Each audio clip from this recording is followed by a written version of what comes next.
Hello friends, once again I welcome you to this lesson number 23. As you know, this is last but one lesson of this series. In the last couple of days, the world of microprocessors have been introduced to you, maybe a little hurriedly, and you have learned not only about microprocessors, but different peripheral chips that you have to interface with the microprocessor to build a very workable and usable system. And you have also learned how to do system design, how to do fault diagnosis, all these things you have learned. And so far, the discussion have centered around the 8085 microprocessor. You should not have the idea that 8085 is the only microprocessor in the world. So, in this lesson, I shall introduce to you two other microprocessors which are contemporary to 8085, the Zilog Z80 and the Motorola 6809. I shall also introduce to you a new breed of microprocessor known as microcontroller, and some example I shall also introduce to you. Now, by now it is very much clear to you what a microprocessor is. As you know, a microprocessor is nothing but a CPU on a chip. It has got all the functional components of the conventional computer or von Neumann computer. And the CPU contains, as you know, a set of registers where information can be temporarily stored while executing a program.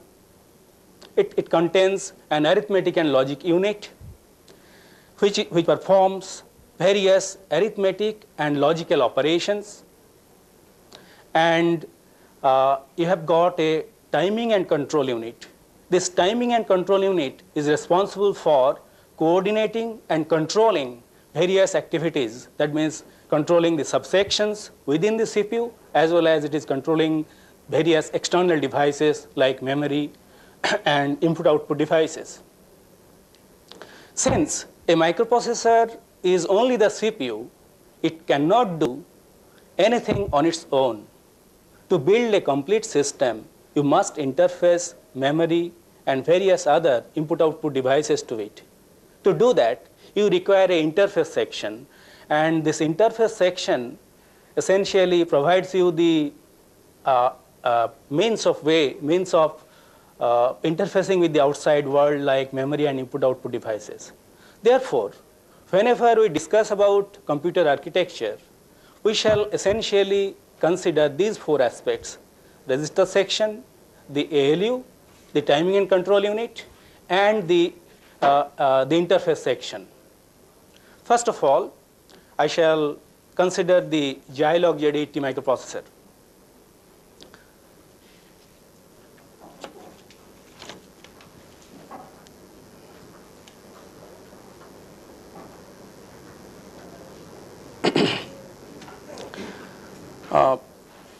As you know, this Zilog Z80 microprocessor was developed by the same group of people who designed and developed the Intel 8080A.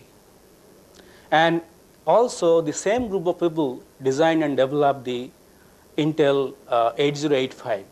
And as a result, these two microprocessors, the 8085 and the Zilog Z80, they have many commonalities, many similarities.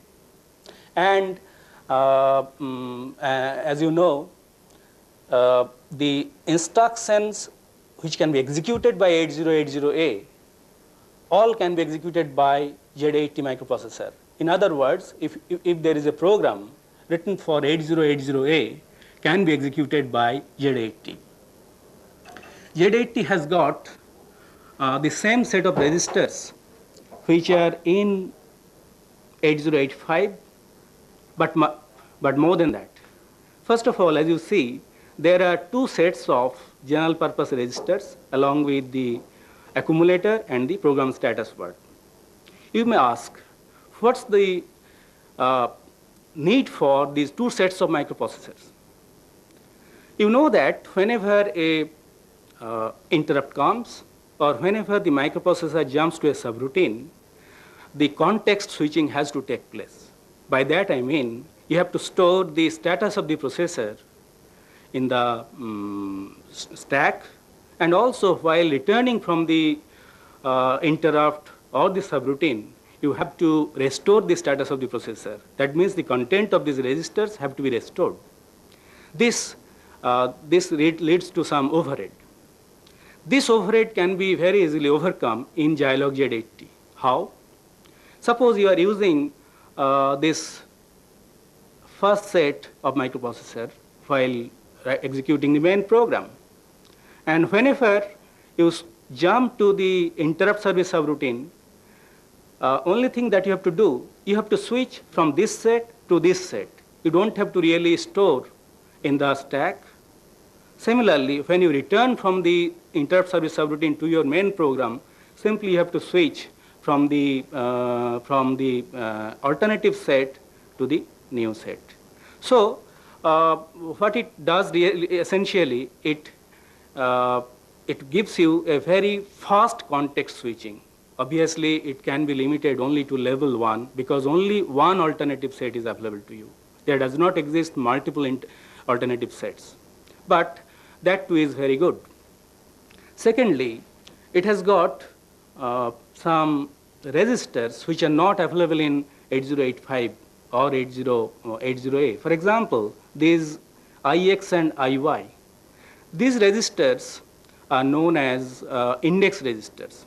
These index registers are very much useful in implementing a very special type of addressing mode known as indexed addressing. And using this indexed addressing, you can access arrays and all these things. And as a result, by using these with the help of these index registers, you can conveniently use indexed mode of addressing. You can search through an array of elements very easily. So this is another addition provided in Z80. Then there is another register known as interrupt vector. This interrupt vector provides you a very flexible and powerful interrupt structure with the help of which you can generate various interrupts, external interrupt addresses very conveniently, and it provides you the higher order byte of the address. The lower order byte can come from outside. Then you have got another register known as memory refresh controller. This memory refresh controller is is a special one provided only in Z80. It provides you a means of refreshing dynamic RAM interface to the microprocessor. And as a result, you don't have to use a DRAM controller or other refreshing mechanism, external hardware to refresh the dynamic RAM. Z80 provides you the built-in hardware for refreshing the dynamic RAM, and this memory refresh controller is one of the built-in features which allows you to refresh dynamic RAMs. So much so about the registers. Look at the ALU capability. The Z80 can perform all the arithmetic and logical operations done by 8080A or 8085. In addition to that, it performs two very important operations like block move and block search. For example, if you have to transfer a block of data between a one memory buffer to another memory buffer, you can do it very easily by a single instruction with the help of Z80. For that, you have to write a set of instructions in 8080A or 8085. Similarly, you can do block data transfer between memory and a IO location. Moreover, you can search the content of accumulator either in a memory buffer or from a IO location with the help of these block search operations. Then another important instruction that is provided by Z80 is bit manipulation instruction. With the help of this bit manipulation instruction, the content of a register or content of a memory location or content of a IO location can be set, reset, or tested for some value. And this type of bit manipulation operation is very much useful, particularly in process control and other applications. So Z80 has provided this facility so that it can be conveniently used in process control applications. Then coming to the interface section, the interface section is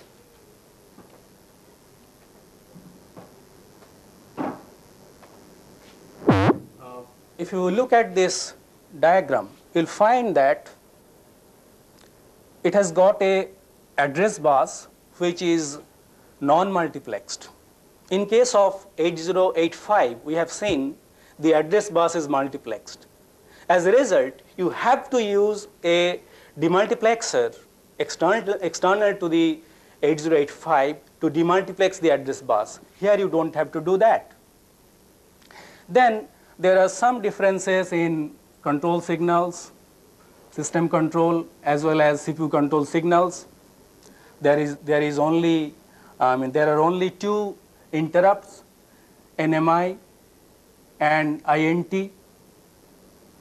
But as you know, in Z80 there are 8 interrupts. So it provides only 2 interrupts at the cost of demultiplexed address bus. So with the help of this, interfacing with memory as well as input-output devices is very easy. Coming to the second microprocessor, the 6809,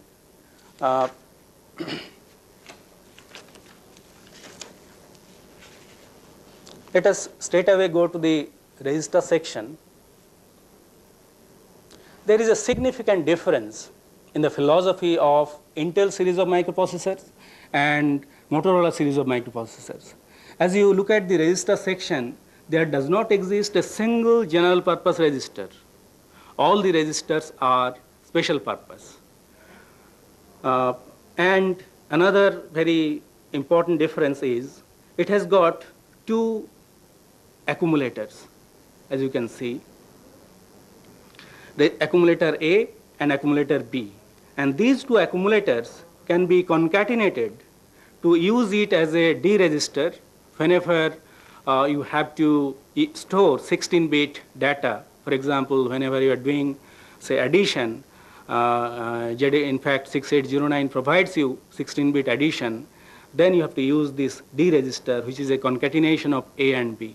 Similarly, 6809, as we shall see, can perform multiplication, 8-bit multiplication. Obviously, the result will be 16-bit, and to store that, you have to use a 16-bit register. In that case, also, you can use this register pair A and B together to use it in the form of a D register. Then you have got 4 registers, X, Y, S, and U. All these 4 registers can be used as index registers.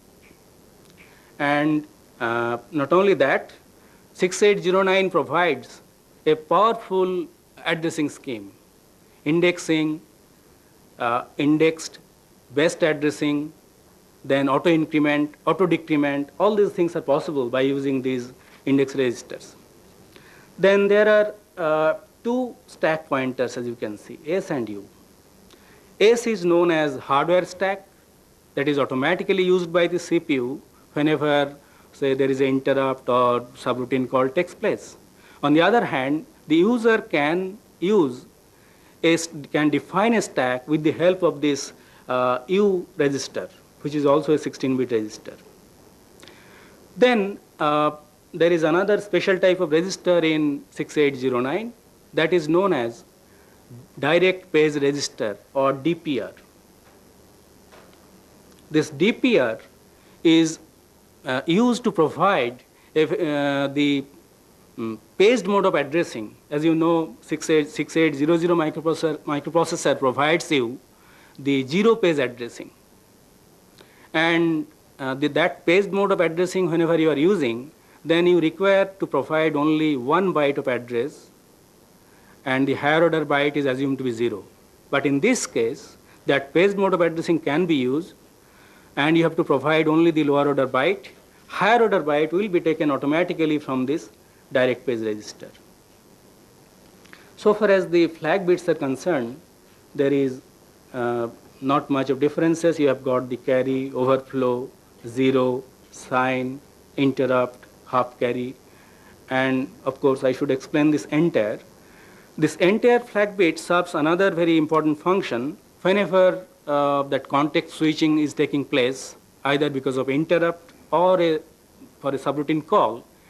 Either you can save the entire set of registers, that means all the registers A, B, and so on, program counter, or you can save only part of the registers in case of first interrupts, first context switching, whenever with the help of this flag bit entire. Whenever this is set, that means entire set of registers will be transferred.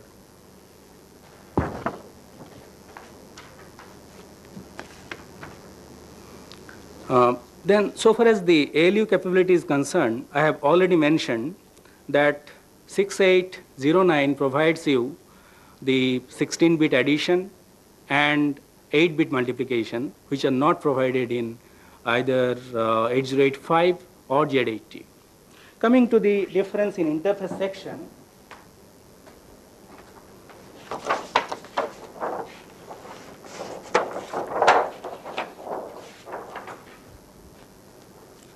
here also you see the address bus is not multiplexed. You have got demultiplexed address bus, and as a result, you don't require any external hardware to demultiplex the address bus. Then you have got various CPU control signals, and these are used for system control. That means controlling the memory devices, input-output devices, and so on. Another point I should tell you, this function of this mReady. As you know, the 8085 provides you the capability for interfacing with slow memory devices by introducing wait cycles. And for that purpose, there is a ready input line. This Z80 and also the 6809 have these facilities. For example, the Z80 has the wait signal, and this 6809 is having this mReady signal, with the help of which you can really introduce wait cycles as part of your machine cycle in the instruction, so that while interfacing with slow memory devices or I/O devices, you can introduce wait cycles in your machine cycle. So this much about the 6809 processor. Later on, whenever you have questions, we can answer other things. But one point you must notice, after the microprocessor, that 4-bit microprocessor was introduced in early 70s, there was lots of, immediately it was recognized that a microprocessor can be used as an versatile building block of digital system. And once this capability was recognized, there was a rat race among the semiconductor device manufacturers to produce more and more microprocessors. And this rat race is continuing even today. And as a result, now you will find that there are microprocessors of 16-bit word size, and also the processing power has gone several order of magnitude enhancement. And this has been accentuated by the advancement of VLSI technology. If you look at the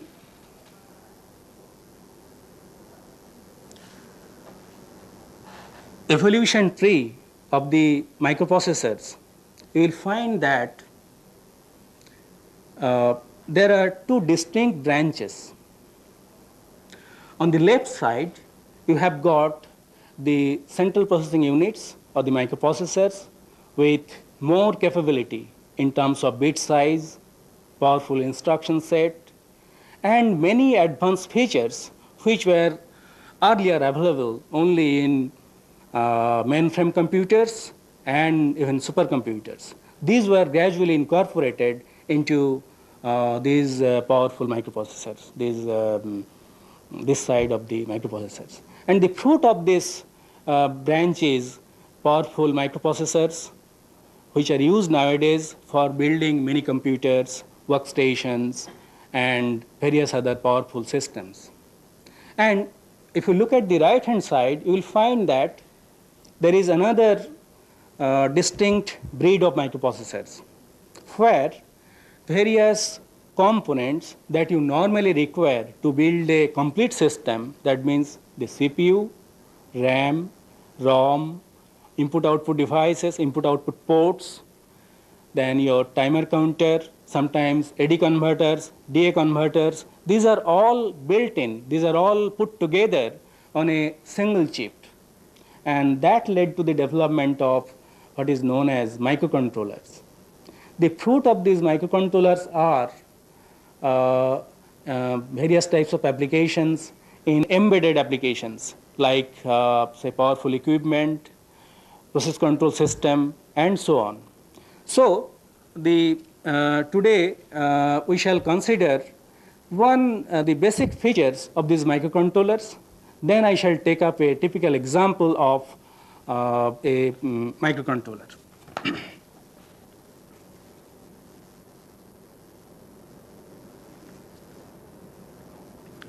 A microcontroller can be defined as a self-contained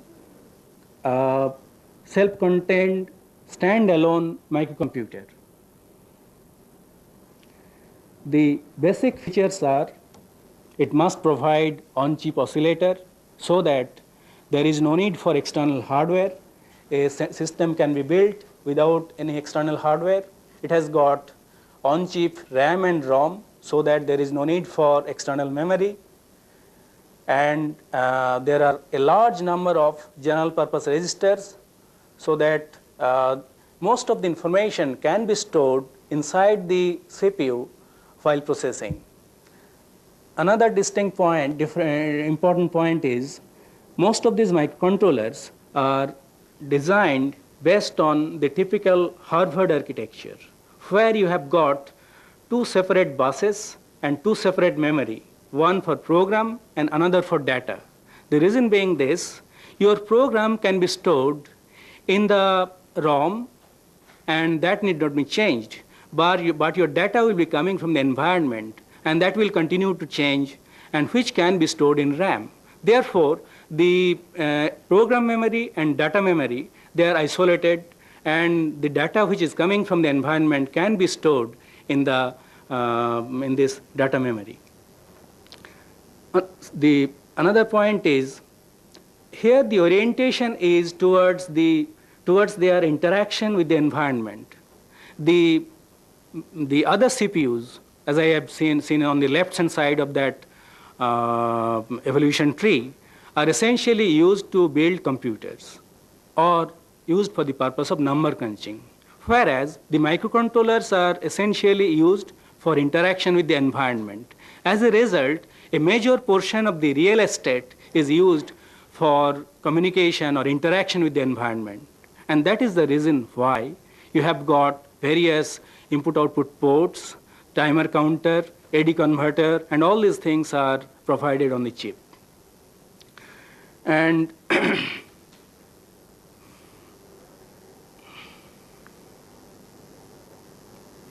then, as I was telling, a large number of special registers are provided, and usually it is also provided with memory mapped I/O so that all the I/O operations can be done by using the instructions which are available. And they are provided with powerful interrupt structure. The reason being, they will be used for real-time applications. And in real-time applications, a very powerful interrupt structure in terms of hierarchy and also for different levels of interrupt, you require a powerful interrupt structure. And that is the reason why in these microcontrollers, the interrupt structure is very powerful. Another important feature is the watchdog timer facility. Since these microcontrollers will be used in embedded applications, there will be nobody to look up at the function of these input-output of the operation of these systems.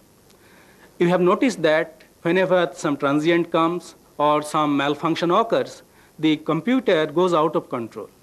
What you normally do, you reset the computer. What does it mean? You bring the computer back to a well-defined initial state. But whenever nobody is there, who will do that? That is being done with the help of watchdog timer. It continuously monitors whether the computer is functioning properly or not. If it is not functioning, it resets it and brings the microcomputer system back to the well-defined initial state known as reset state. Then, as I was mentioning earlier, the bit manipulation operations are very important in microcontrollers. And these are provided in all microcontrollers so that various bit manipulation operations, set, reset, and test can be done on registers, IO locations, and so on. I shall very quickly take up a typical example of microcontroller.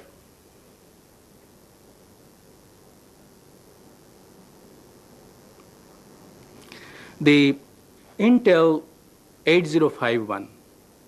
This Intel 8051 is represented by a series. There are three. That 8051 is ROM based. That means the program that is stored in a custom programmed ROM. Then you have got the ROM-less version 8031, which can be in this case the program has to be fetched from the external RAM or ROM. Then you have got 8071. This is a EPROM version of 8051. In this case, instead of using the built-in ROM, you are having the electrically programmable ROM, which can be erased and modified, which cannot be done in case of 8051. Major features of 8051 is highlighted here. It has got 8-bit CPU, on-chip oscillator, 4 kilobytes of ROM, 128 bytes of internal RAM, then 21 special function registers, with the help of which the 32 IO lines, 34 IO lines, timer counter, interrupt, a serial data line, all these things can be controlled. Then you can have, in addition to these, 64K external data memory as well as 64K external program memory. Then you have got a special Boolean processor with the help of which you can do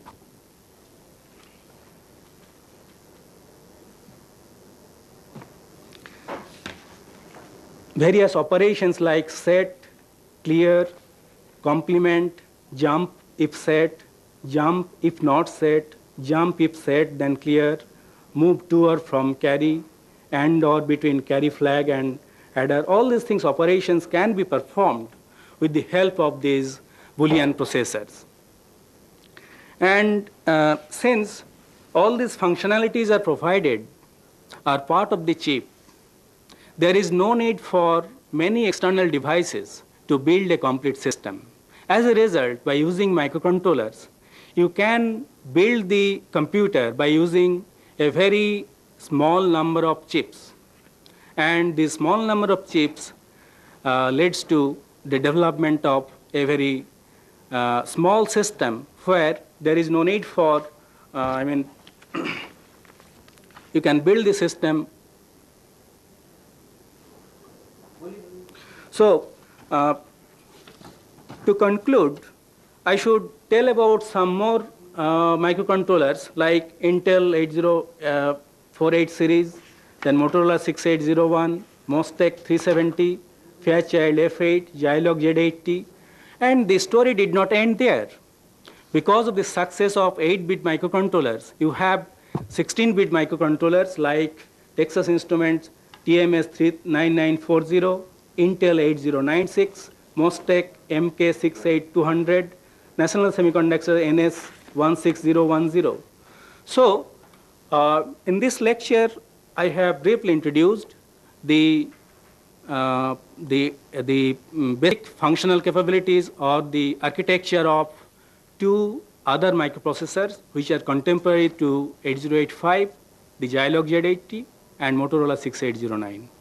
I have also briefly introduced the basic concepts or basic functionalities of microcontrollers and introduced the 8031 microcontroller series. Thank you.